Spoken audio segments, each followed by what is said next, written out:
ನಾನಿವತ್ತು ಹಳ್ಳಿ ಸ್ಟೈಲಲ್ಲಿ ತುಪ್ಪನ ಕಾಸೋದು ಹೇಗೆ ಅಂತ ತಿಳಿಸ್ತಾ ಇದ್ದೀನಿ. ಇಲ್ಲಿ 2 ಗೆಡ್ಡೆ ಬೆಳ್ಳುಳ್ಳಿ ತೊಗೊಂಡಿದ್ದೀನಿ. ಹಾಗೆ ಇಷ್ಟು ಒಂದು ಅರ್ಧ ಚಮಚ ಮೆಂತ್ಯ ಮತ್ತು ಸ್ವಲ್ಪ ಅರಿಶಿನ ತೊಗೊಂಡಿದ್ದೀನಿ. 2 ಲವಂಗ ಹಾಗೆ 2 ಏಲಕ್ಕಿನ ಕೂಡ ಇಲ್ಲಿ ನಾನು ತೊಗೊಂಡಿದ್ದೀನಿ. ಇದಾದ ನಂತರ ಇಷ್ಟು ಸಾಲ್ಟನ್ನ ತೊಗೊಂಡಿದ್ದೀನಿ. ಸೊ ನೋಡೋಣ ಬನ್ನಿ ಹೇಗೆ ಕಾಯಿಸೋದು ಅಂತ. ಇವತ್ತು ಹಳ್ಳಿ ಸ್ಟೈಲಲ್ಲಿ ಒಂಥರ ನಾಟಿ ಸ್ಟೈಲ್ ಅಂತಲೇ ಹೇಳ್ಬೋದು. ಇದು ಮನೆಯಲ್ಲೇ ಮಾಡ್ಕೊಂಡಿರೋಂತಹ ಒಂದು ಬೆಣ್ಣೆ, 1 ಸೇರು ಬೆಣ್ಣೆ ಅಂದರೆ 300 ಗ್ರಾಮ್ ಬೆಣ್ಣೆ ತೊಗೊಂಡಿರೋದು. ಈ ಒಂದು ಬೆಣ್ಣೆಗೆ ಇಷ್ಟು ಸಾಮಗ್ರಿಗಳು ಬೇಕಾಗುತ್ತೆ. ಸೊ ಇವಾಗ ಇದಕ್ಕೆ ಅರಿಶಿನ ಪೌಡ್ರು ಹಾಕ್ಕೊಂಡು ಮತ್ತು ಸ್ವಲ್ಪ ಸಾಲ್ಟನ್ನು ತೋರಿಸಿದ್ನಲ್ಲ ಅದನ್ನು ಕೂಡ ಇಲ್ಲಿ ಸೇರಿಸ್ಕೊಂಡಿದ್ದೀನಿ. ಇನ್ನು ಮಿಕ್ಕಿದಂಥ ಪದಾರ್ಥಗಳೆಲ್ಲದನ್ನು ಪೌಡರ್ ಮಾಡ್ಕೋಬೇಕಾಗುತ್ತೆ. ನಿಮಗೆ ಜಾಸ್ತಿ ಅಂದರೆ 2 ಸೇರು 3 ಸೇರು ಜಾಸ್ತಿ ಕೆ ಜಿಯಷ್ಟು ಕಾಸ್ತೀರ ಅಂದರೆ ಒಂದು ಸಲ ಈ ಥರ ಪೌಡರ್ ಮಾಡಿ ಸ್ಟೋರೇಜ್ ಮಾಡ್ಕೋಬೋದು. ಸೊ ಆವಾಗ ಮಾಡಿದ್ರೆ ತುಂಬಾ ಫ್ರೆಶ್ ಆಗೂ ಕೂಡ ಇರುತ್ತೆ. ಸೊ ಇದನ್ನು ತುಂಬ ಚೆನ್ನಾಗಿ ಪೌಡರ್ ಮಾಡ್ಕೋಬೇಕು. ಇದನ್ನು ಅದರೊಳಗಡೆ ಅಂದರೆ ಬೆಣ್ಣೆ ಒಳಗಡೆ ಸೇರಿಸ್ತಾ ಹೋಗಬೇಕು. ಇದಾದ ನಂತರ ಬೆಳ್ಳುಳ್ಳಿ ಇರುತ್ತಲ್ವ ಅದನ್ನು ಅಷ್ಟೇ ಸ್ವಲ್ಪ ಚೆನ್ನಾಗಿ ಜಜ್ಕೋಬೇಕಾಗುತ್ತೆ. ಜಜ್ಕೊಂಡು ಆದಮೇಲೆ ಅಂದರೆ ತುಂಬ ಸಣ್ಣದಾಗಿಯೇ ಜಜ್ಕೋಬೇಕು. ತುಂಬ ಇದೇ ಇಂಪಾರ್ಟೆಂಟು, ಅಂದರೆ ಒಂದು ತುಪ್ಪ ಕಾಯಿಸೋದಕ್ಕೆ ತುಂಬಾ ಟೇಸ್ಟ್ ಕೊಡ್ತಾ ಹೋಗುತ್ತೆ.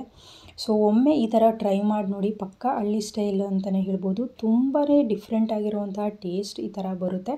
ಈ ಥರನೂ ಒಮ್ಮೆ ಟ್ರೈ ಮಾಡಿ. ಕೆಲವರು ತುಂಬ ಡಿಫ್ರೆಂಟಾಗಿಯೂ ಕೂಡ ತುಪ್ಪನ ಕಾಯಿಸ್ತಾ ಹೋಗ್ತೀರಾ. ಸೊ ಒಮ್ಮೆ ಈ ಥರನೂ ಟ್ರೈ ಮಾಡಿ ನೋಡಿ, ತುಂಬಾ ಚೆನ್ನಾಗಿರುತ್ತೆ.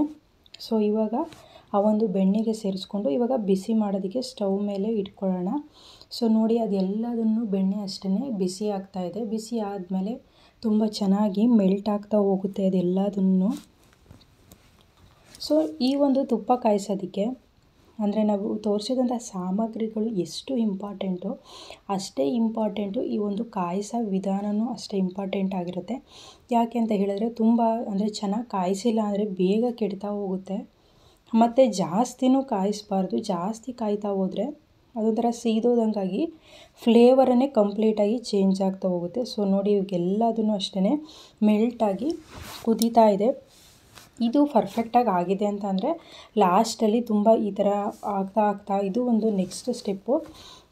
ಈ ಥರ ಆಗ್ತಾ ಅದು ಗುಳ್ಳೆ ಬರೋದಕ್ಕೆ ಸ್ಟಾರ್ಟ್ ಆಗುತ್ತೆ. ಮತ್ತು ನೀರೇನಾದ್ರೂ ನಾವು ಹಾಕಿದ್ರೆ ಅದು ಮಾಮೂಲಿ ಆಯಿಲ್ ಕಾದಾಗ ಹೆಂಗೆ ಸೌಂಡ್ ಆಗುತ್ತೋ ಅದೇ ರೀತಿಯೂ ಕೂಡ ಇಲ್ಲಿನೂ ಚೆನ್ನಾಗಿ ಸೌಂಡ್ ಆಗುತ್ತೆ. ಆವಾಗ ಪರ್ಫೆಕ್ಟಾಗಿ ಆಗಿದೆ ಅಂತ.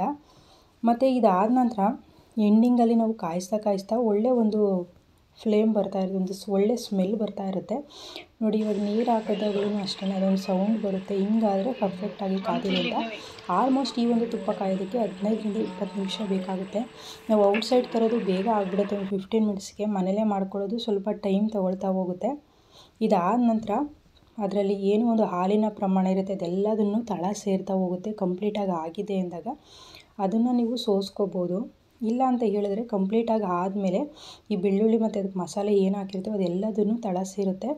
ಮತ್ತು ಅದೊಂಥರ ತಿಳಿ ಆದಂಗೆ ಆಗುತ್ತೆ. ಕಂಪ್ಲೀಟಾಗಿ ನಾವು ಯೆಲ್ಲೋ ಕಲರೆಲ್ಲ ಏನು ಸೇರಿಸಿರ್ತೀವಿ ಪರ್ಫೆಕ್ಟಾಗಿ ಕಾದಿದೆ ಅಂತ ಆದಾಗ ಆ ಒಂದು ಯೆಲ್ಲೋ ಕಲರು ಆಯಿಲ್ ರೀತಿ ಕನ್ವರ್ಟ್ ಆಗಿರುತ್ತೆ. ಚೆನ್ನಾಗಿ ಕಾದು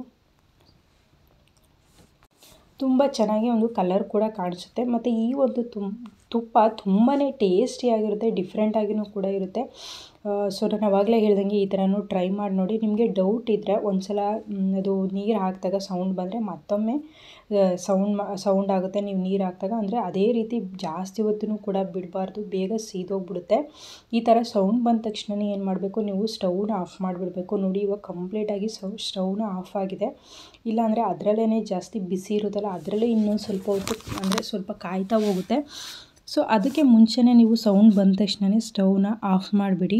ನೋಡಿ ಇವಾಗ ಎಲ್ಲ ಹಿಂಗೆ ತಿಳಿಯಾಗ್ತಿದೆ ಅಂದ್ಬಿಟ್ಟು ತುಪ್ಪ ಅದೆಲ್ಲದೂ ಅಷ್ಟೇ ತಳ ಹೋಗಿ ಕುತ್ಕೊಳ್ಳುತ್ತೆ. ಸೋಸೋದನ್ನು ಕೂಡ ಬೇಕಾಗಿಲ್ಲ, ಅದು ಅಷ್ಟು ಚೆನ್ನಾಗಿ ಇರುತ್ತೆ. ಅಂದರೆ ತಿಳಿ ಆಗಿಬಿಟ್ಟು ಕಂಪ್ಲೀಟಾಗಿ ಹೊಸದಾಗಿ ರೆಡಿ ಆದಂಗೆ ಆಗುತ್ತೆ. ಈ ಒಂದು ತುಪ್ಪನ ನಾವು 1 ಮಂತ್ವರೆಗೂ ಸ್ಟೋರೇಜ್ ಮಾಡ್ಬೋದು.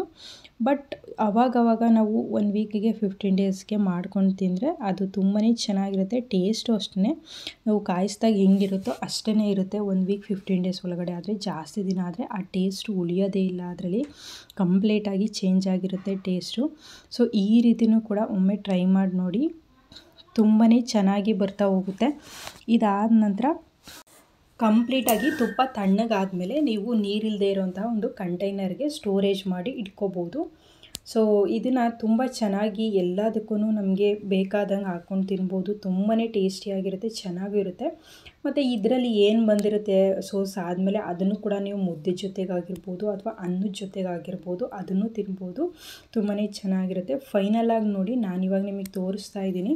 ಅದು ಆಲ್ಮೋಸ್ಟು ಡ್ರೈ ಆದಮೇಲೆ ನಿಮಗೆ 1 ಡೇ ಆದಮೇಲೆ ತೋರಿಸ್ತಾ ಇದ್ದೀನಿ.